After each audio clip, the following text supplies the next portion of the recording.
इस बार कतर में हो रहे 22वें वर्ल्ड कप में 32 टीमें FIFA says alcohol sales have been banned. The decision is clear. I think personally, for 3 hours a day, you cannot drink a beer, you will survive. The most deadly Middle East construction project. Qatar's treatment of the LGBTQ community. FIFA is under fire. ഇത് present ടോക്സിൻ്റെ പുതിയൊരു വീഡിയോയിലേക്ക് സ്വാഗതം. ഒരു world cup നടക്കുമ്പോൾ ലക്ഷക്കണക്കിന് ആളുകളാണ് സ്റ്റേഡിയത്തിലേക്ക് ഒഴുകിയെത്തുന്നത് അല്ലേ? കോടിക്കണക്കിന് രൂപയുടെ ടിക്കറ്റുകളാണ് ഓരോ സീസണിലും വിറ്റുപോകാറുള്ളത്.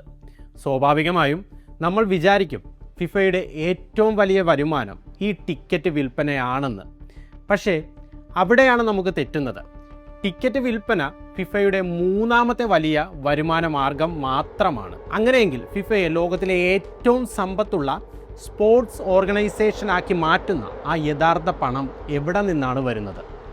വളരെ ലളിതമായി പറഞ്ഞാൽ ഫിഫ ഉണ്ടാക്കുന്ന മൊത്തം വരുമാനത്തിൻ്റെ 3/4 പങ്കും, അതായത് ഏകദേശം 75% വരുന്നത് വെറും 2 കാര്യങ്ങളിൽ നിന്നാണ്. ഒന്ന്, ടെലിവിഷൻ സ്ട്രീമിംഗ് അവകാശങ്ങൾ, ബ്രോഡ്കാസ്റ്റിംഗ് റൈറ്റ്സ്. 2, വമ്പൻ ബ്രാൻഡുകളുടെ പരസ്യങ്ങൾ, മാർക്കറ്റിങ്ങും സ്പോൺസർഷിപ്പും. ഇതിൽ ആദ്യത്തെ പവർ ഹൗസ് ആയ ബ്രോഡ്കാസ്റ്റിംഗ് എങ്ങനെയാണ് വർക്ക് ചെയ്യുന്നതെന്ന് നമുക്ക് നോക്കാം. ലോകത്തിലെ 140-ലധികം രാജ്യങ്ങളിലാണ് വേൾഡ് കപ്പ് മത്സരങ്ങൾ ലൈവായി കാണിക്കുന്നത്.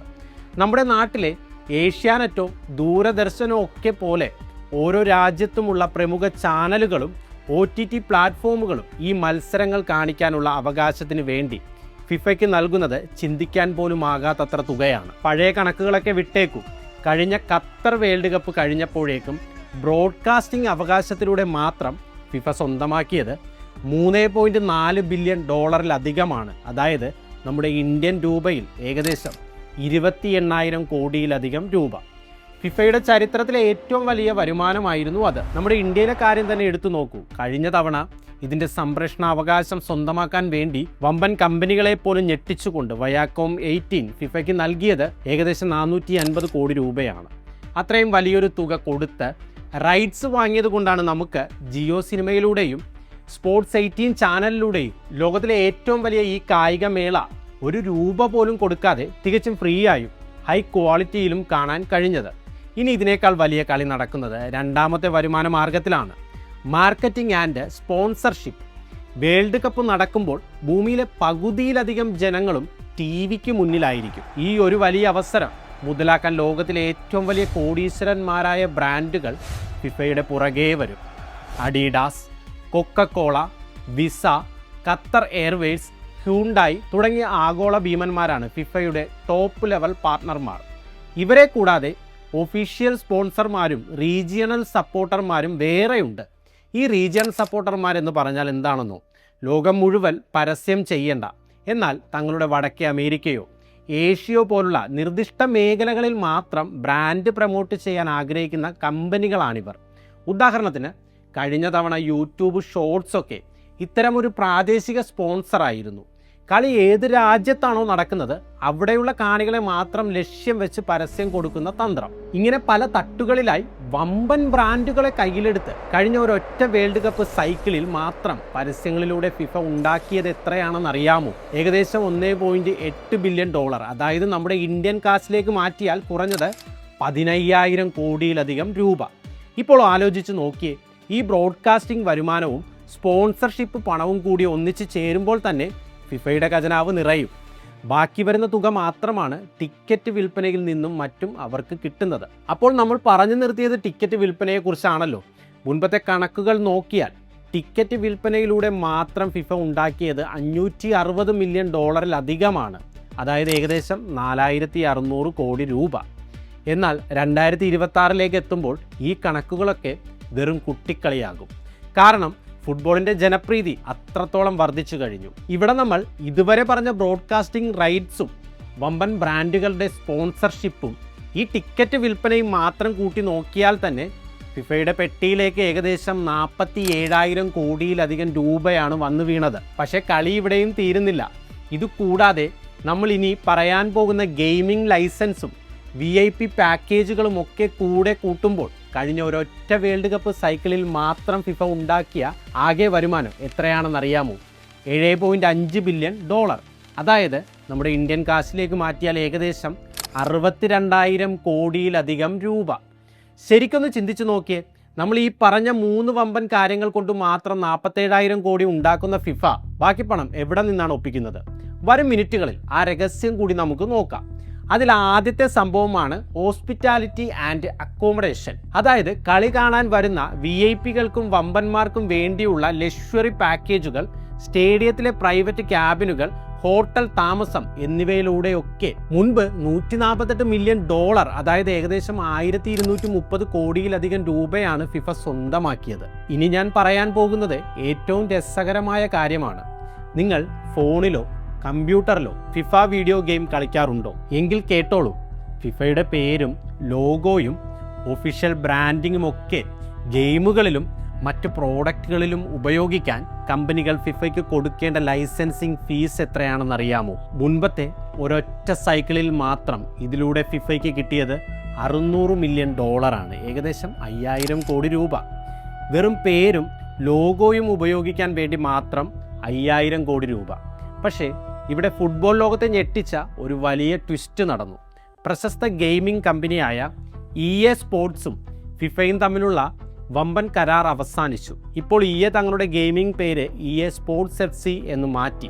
എങ്കിലും ഫിഫ ഗെയിമിംഗ് ലോകത്ത് നിന്ന് പിന്മാറിയിട്ടില്ല. സ്വന്തം പവർ നിലനിർത്താൻ പുതിയ ഗെയിമിംഗ് പ്രോജക്റ്റുകളുമായി ഫിഫ മുന്നോട്ട് പോവുകയാണ്. ലക്ഷക്കണക്കിന് ഗെയിമേഴ്സ് പങ്കെടുക്കുന്ന ഫിഫ വേൾഡ് കപ്പൊക്കെ ഇതിൻ്റെ ഭാഗമാണ്. ഇനി അവസാനത്തെ കാറ്റഗറി ഫിഫയുടെ മറ്റ് ചെറിയ വരുമാന മാർഗങ്ങൾ.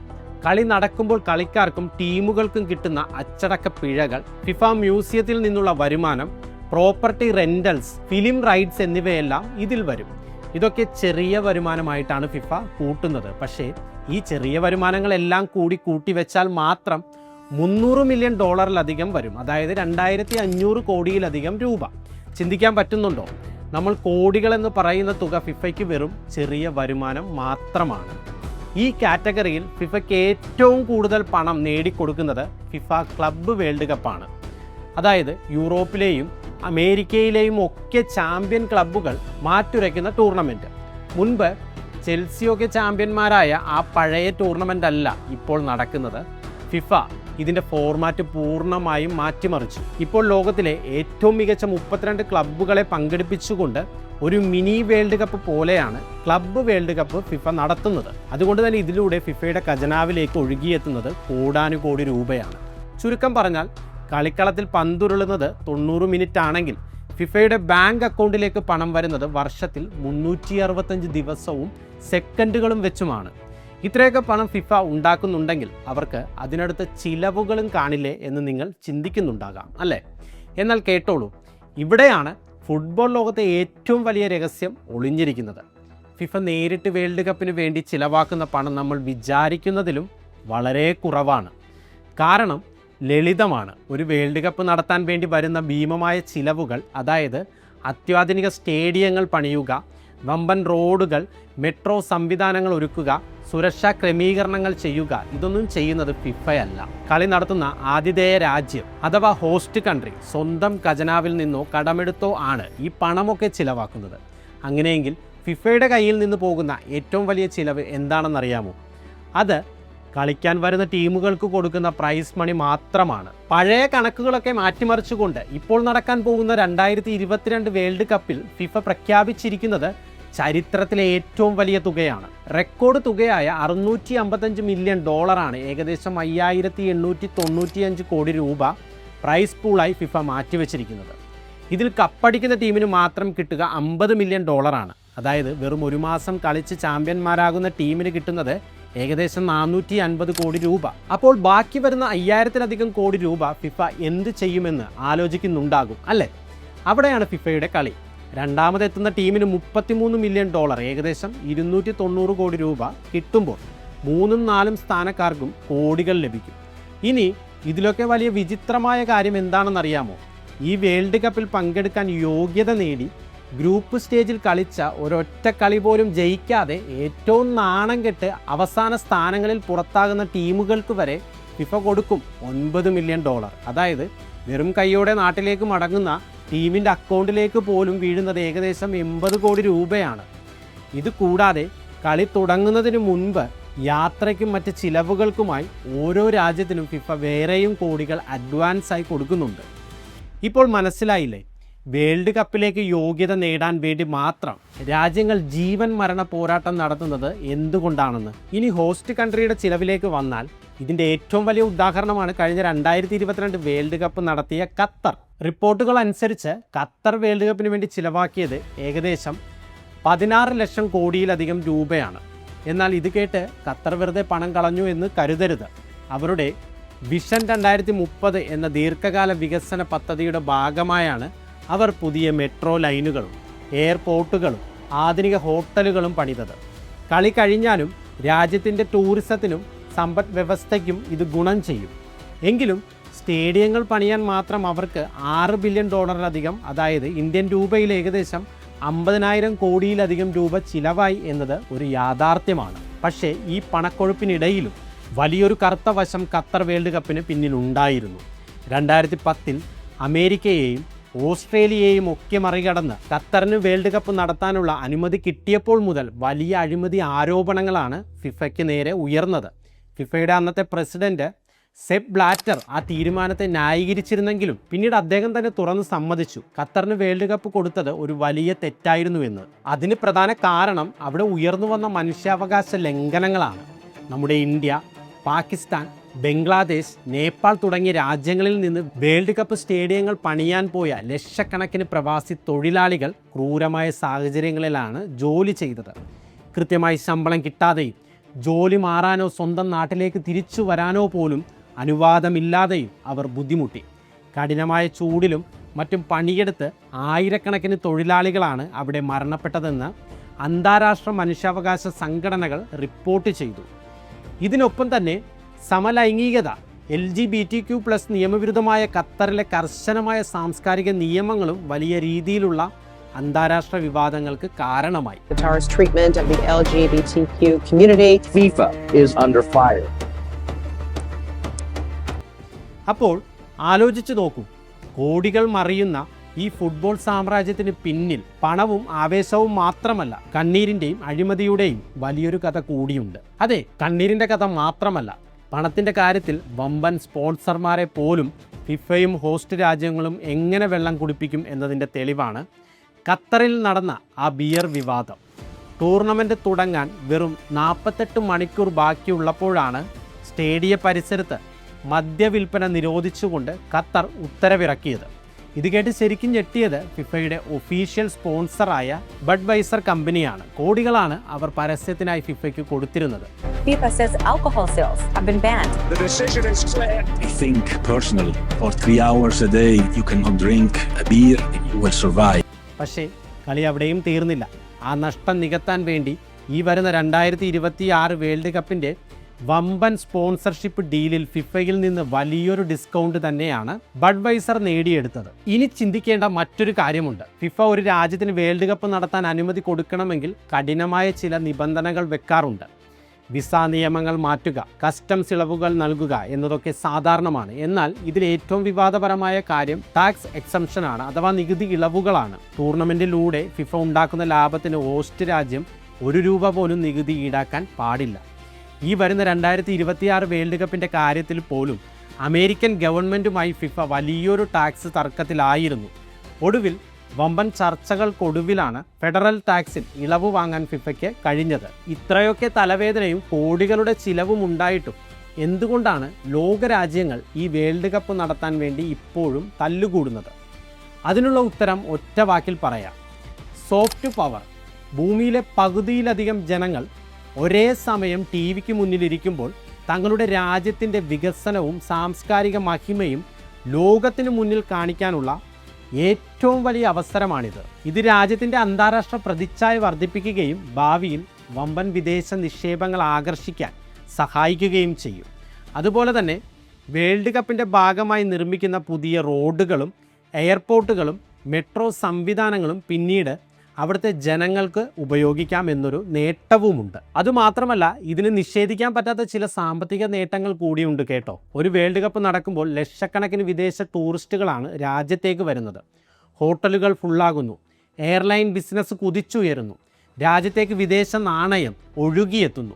ടൂർണമെൻറ്റ് നടക്കുന്ന ആ ഒരു മാസം കൊണ്ട് അവിടുത്തെ ലോക്കൽ ബിസിനസ്സുകൾക്ക് കിട്ടുന്ന ബൂസ്റ്റ് ചെറുതൊന്നുമല്ല. ഇതിൻ്റെ ഏറ്റവും മികച്ച ഉദാഹരണമാണ് ഖത്തർ. ടൂർണമെൻറ്റിന് മുൻപ് 10 ലക്ഷം ആളുകൾ വരുമെന്നൊക്കെ ആയിരുന്നു കണക്കുകൂട്ടൽ. എന്നാൽ എല്ലാ പ്രവചനങ്ങളും തെറ്റിച്ചുകൊണ്ട് 1.4 മില്യണിലധികം, അതായത് 14 ലക്ഷത്തിലധികം വിദേശികളാണ് ഖത്തറിലേക്ക് ഒഴുകിയെത്തിയത്. ഇത് അവിടുത്തെ പ്രാദേശിക സമ്പദ് വ്യവസ്ഥയ്ക്ക് നൽകിയ മൈലേജ് വളരെ വലുതാണ്. അപ്പോൾ ചുരുക്കി പറഞ്ഞാൽ ഫിഫ വേൾഡ് കപ്പ് നടത്തുക എന്നത് ഒരു രാജ്യത്തിന് പൂർണ്ണമായും ലാഭകരമാണെന്നോ അല്ലെങ്കിൽ പൂർണ്ണമായും നഷ്ടമാണെന്നോ പറയാൻ പറ്റില്ല. ഇതിന് 2 വശങ്ങളുണ്ട്. ഇത്രയും വലിയൊരു തുക ചിലവാക്കുമ്പോൾ അതിലൂടെ കിട്ടുന്ന അന്താരാഷ്ട്ര പ്രശസ്തിയും ഭാവിയിലെ ടൂറിസം വളർച്ചയും ആ ചിലവിന് തുല്യമാണോ എന്ന് ഓരോ രാജ്യവും കൃത്യമായി കണക്കുകൂട്ടണം. ലോകത്തിലെ ഏറ്റവും വലിയ പണക്കാരായ ആളോഹരി വരുമാനത്തിൽ മുന്നിൽ നിൽക്കുന്ന ഖത്തറിനെ പോലെയുള്ള ഒരു രാജ്യത്തിന് ഈ കോടികളുടെ ചിലവ് ഭാവിയിൽ വലിയ നേട്ടങ്ങൾ ഉണ്ടാക്കി കൊടുത്തേക്കാം. കാരണം അവരുടെ കയ്യിൽ അതിനുള്ള പണമുണ്ട്. പക്ഷേ ചരിത്രം പരിശോധിച്ചാൽ ഈ വികസനമൊക്കെ എപ്പോഴും വിജയിച്ചിട്ടുണ്ടോ എന്ന് ചോദിച്ചാൽ സംശയമാണ്. 2014 ബ്രസീലിൽ വേൾഡ് കപ്പ് നടത്തിയപ്പോൾ കോടിക്കണക്കിന് രൂപയാണ് പുതിയ സ്റ്റേഡിയങ്ങൾ പണിയാൻ ചിലവാക്കിയത്. എന്നാൽ ടൂർണമെൻറ്റ് കഴിഞ്ഞതോടെ ഈ സ്റ്റേഡിയങ്ങൾ പലതും കോടികൾ മുടക്കി പണിതിട്ടും പിന്നീട് ഒരു ഉപകാരവുമില്ലാതെ വലിയ ബാധ്യതയായി വെറുതെ കിടക്കുന്ന അവസ്ഥയിലായി. ബ്രസീലിലെ പ്രശസ്തമായ മാനെ ഗാരിഞ്ച സ്റ്റേഡിയം ഇന്ന് അവിടെയുള്ള ലോക്കൽ ബസ്സുകൾ പാർക്ക് ചെയ്യാനുള്ള ഒരു വമ്പൻ ഗാരേജായിട്ടാണ് ഉപയോഗിക്കുന്നത്. മറ്റൊരു നഗരത്തിലെ സ്റ്റേഡിയം വീടില്ലാത്ത പാവപ്പെട്ട മനുഷ്യരുടെ താൽക്കാലിക അഭയ കേന്ദ്രമായി മാറി. ചില സ്റ്റേഡിയങ്ങൾ കല്യാണങ്ങൾക്കും വാടകയ്ക്ക് കൊടുത്ത് കടം വീട്ടാൻ നോക്കുന്നുണ്ടെങ്കിലും ഇന്നും അവ വലിയ നഷ്ടത്തിലാണ് ഓടുന്നത്. ഇതിനെല്ലാം പുറമെ വികസനത്തിൻ്റെ പേര് പറഞ്ഞ് ബ്രസീലിലെയും മുമ്പ് 2010 നമ്മുടെ ഡൽഹിയിൽ കോമൺവെൽത്ത് ഗെയിംസ് നടന്നപ്പോഴും എത്രയോ പാവപ്പെട്ട കുടുംബങ്ങളെയാണ് അവരുടെ ചേരികളിൽ നിന്നും വീടുകളിൽ നിന്നും ബലം പ്രയോഗിച്ച് ഒഴിപ്പിച്ചത്. ആ പാവങ്ങൾക്ക് കൃത്യമായ പുനരധിവാസം പോലും കിട്ടിയില്ല. അതുകൊണ്ട് തന്നെ സ്പോർട്സ് ഇൻഫ്രാസ്ട്രക്ചറുകൾ കൃത്യമായി ഉള്ള അമേരിക്കയോ യൂറോപ്യൻ രാജ്യങ്ങളോ വേൾഡ് കപ്പ് നടത്തുന്നത് പോലെയല്ല ഇന്ത്യയോ ബ്രസീലോ പോലുള്ള വികസ്വര രാജ്യങ്ങൾ ഇത് ഏറ്റെടുക്കുന്നത്. ജനങ്ങളുടെ ആരോഗ്യത്തിനും വിദ്യാഭ്യാസത്തിനും ഉപയോഗിക്കേണ്ട കോടിക്കണക്കിന് രൂപ ഇത്തരം മേളകൾക്ക് വേണ്ടി ചിലവാക്കുമ്പോൾ അത് ഗുണം ചെയ്യുന്നത് ഫിഫയ്ക്കും കോർപ്പറേറ്റുകൾക്കും മാത്രമാണ്. സാധാരണക്കാരന് വലിയ ലാഭമൊന്നും ഇതിലൂടെ കിട്ടാറില്ല എന്നതാണ് യാഥാർത്ഥ്യം. ഇതിനെക്കുറിച്ച് നിങ്ങളുടെ അഭിപ്രായം എന്താണ്? ഫിഫയുടെ ഈ പണക്കളിയെക്കുറിച്ച് നിങ്ങൾ എന്താണ് ചിന്തിക്കുന്നത്? താഴെ കമൻറ്റ് ചെയ്യൂ. ഈ വീഡിയോ നിങ്ങൾക്ക് ഇഷ്ടമായെങ്കിൽ തീർച്ചയായും ലൈക്ക് ചെയ്യാനും ഇത്തരം ഇൻവെസ്റ്റിഗേറ്റീവ് വിവരങ്ങൾക്കായി നമ്മുടെ ചാനൽ ഇപ്പോൾ തന്നെ സബ്സ്ക്രൈബ് ചെയ്യാനും മറക്കരുത്. അടുത്തൊരു കിടിലൻ അപ്ഡേറ്റുമായി വീണ്ടും കാണാം.